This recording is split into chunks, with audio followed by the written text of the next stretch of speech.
So, unahin natin ito, si Cafe 400. Ayan, medyo matagal na rin nung nag-review tayo or nung nag-vlog tayo ng Motorstar Cafe 400. So, yung kulay black yon.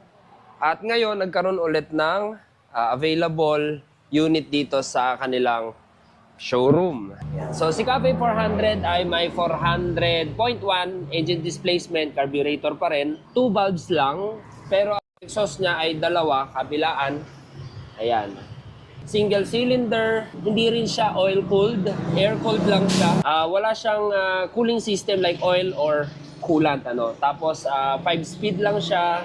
Ayan, naka-disc brake ang harapan, brake drum sa huli, at ang kanyang suspension, ayan, gas charge. Tapos, bulb type lahat ng ilaw, classic looks. Tapos, analog pa rin yung kanyang mga panel. Ayan, may kill switch sa lights. Meron din siyang electric starter, high and low beam, pass.